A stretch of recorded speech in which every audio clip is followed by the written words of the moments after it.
ইলাইনা ওয়া ইলাইনা তুরজাউন।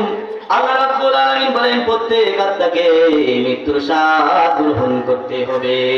ওয়া নাবলুকুম বিশ-শাররি ফিতনা, ভালো এবং মন্দ দ্বারা আল্লাহ রাব্বুল আলামিন পরীক্ষা করেন। ওয়া ইলাইনা তুরজাউন, এবং আমার নিকটে তোমাদেরকে প্রত্যাবর্তন করতে হবে। তাহলে এই দুনিয়াতে আমরা এসেছি, আমরা চিরদিন থাকবো না, চিরজীবী হবে না। এই দুনিয়া ছেড়ে আমাদেরকে চলে যেতে হবে। কথাটা কার?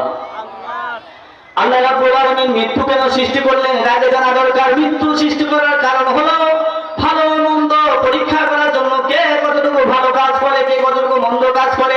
দুনিয়ার জীবনে আপনি সময় পেয়েছেন 30 বছর, 50 বছর, 80 বছর। 80 বছর বয়স হওয়ার পরও একদিন যে আপনি সালাত আদায় করবেন সেই সময়টুকু আপনার হয় নাই। আল্লাহ রাব্বুল আলামিন কোরআনকে নাযিল করেছেন মুসলমানদের গাইড হিসেবে। কোরআনটা একদিন খুলে দেখবেন, তার সময় হয় নাই।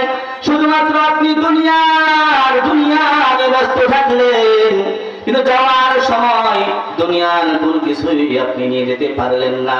শুধুমাত্র একটা সাদা কাপড়ে আপনাকে চকলেট আকারে দুনিয়া থেকে বিদায় করা হলো। মুহতারাম হাজিরিন, ভালো করে বোঝার চেষ্টা করবেন।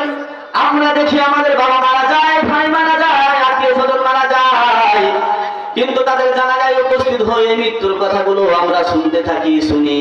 আমাদেরকে আলেম উলামারা শোনান, আমাদের মসজিদের ইমাম সাহেব শোনান। এত শোনার পরও যেন আমাদের মরণের ভয় হয় না। উসমান রাদিয়াল্লাহু তাআলা আনহু কবর দেখলেই কাঁদতেন। সাহাবী জিজ্ঞাসা করলেন, আল্লাহর নবী, জান্নাতের আলোচনা করা হয়, জাহান্নামের আলোচনা করা হয়, কিন্তু আপনি এত কাঁদেন না, কিন্তু কবর দেখলে কেন আপনি এত কাঁদেন? উসমান রাদিয়াল্লাহু তাআলা বলেন, কবর হচ্ছে আখিরাতের পথের যাত্রার হচ্ছে প্রথম ধাপ। এই প্রথম ধাপের আগে আটকানো হবে, পরবর্তী ধাপগুলো তার জন্য কঠিন হয়ে যাবে। এই প্রথম ধাপ তার সহজ হবে, পরবর্তী ধাপগুলো তার জন্য সহজ হয়ে যাবে। এই জন্য ওমর রাদিয়াল্লাহু তাআলা কবর দেখলে কাঁদতেন। কিন্তু আমার মাকে আমি আমার কবরে নিজে নামাই, কবরে নেমে আমার মাকে রেখে আসি, বাবাকে রেখে আসি, পরিবার টুকরা সন্তানকে রেখে আসি। এরপর আমাদের মরণের ভয় হয় না। কবরের পাশ দিয়ে কতবার গেছি, এরপর যেন আমাদের কবর বলে ভয় হয় না। আমাদের অন্তরটা এত শক্ত হয়ে গেছে, আমাদের দিলটা এত শক্ত হয়ে গেছে। কোরআন হাদিসের আলোচনা আমরা অনেক শুনি, অনেক কথা শুনি, কিন্তু এরপরও আমাদের ভিতরে মরণের ভয় জাগে না।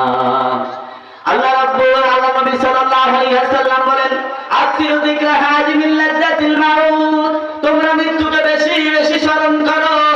এমন এক বস্তুকে তোমরা বেশি বেশি স্মরণ করো যা জীবনের স্বাদ নষ্ট করে দেয়। এমন এক বস্তুকে, এমন এক জিনিসকে তোমরা বেশি বেশি স্মরণ করো যা জীবনের স্বাদ ও স্বপ্নকে নষ্ট করে দেয়। আপনার মনে বড় আশা, মনে বড় স্বপ্ন, মনে বড় স্বাদ। আপনি বাড়ি করেছেন, ফ্ল্যাট সিস্টেমে বাড়ি করেছেন। আপনার বাড়িতে আপনার এসি আছে, আপনার বাড়িতে ফ্রিজ আছে, টিভি আছে, যত রকমের সরঞ্জামাদি লাগে, অলংকার লাগে, সবকিছুই আছে। কিন্তু দেখা গেল আপনার সব কিছু কমপ্লিট হওয়ার পরও আজরাইল এসে আপনার জীবনটাকে চিরদিনের মতো নিয়ে চলে গেল। আপনার জীবনের স্বাদ স্বপ্ন সব নষ্ট করে দিল। তার নাম হলো মৃত্যু। এই মৃত্যুকে যদি আমরা স্মরণ রাখতে পারতাম, তাহলে দুর্নীতি করতে পারতাম না। মরণ একদিন হবে, এই স্মরণটা যদি থাকতো, দুর্নীতিবাজেরা দুর্নীতি করতে পারতো না, ঘুষখোররা ঘুষ খেতে পারতো না, হত্যাকারীরা হত্যা করতে পারতো না, বেনামাজিরা সালাত আদায় না করে তারা ঘুমিয়ে থাকতে পারতো না। শুধুমাত্র একটা বিষয়কে যদি তারা স্মরণ রাখতো, এই দুনিয়া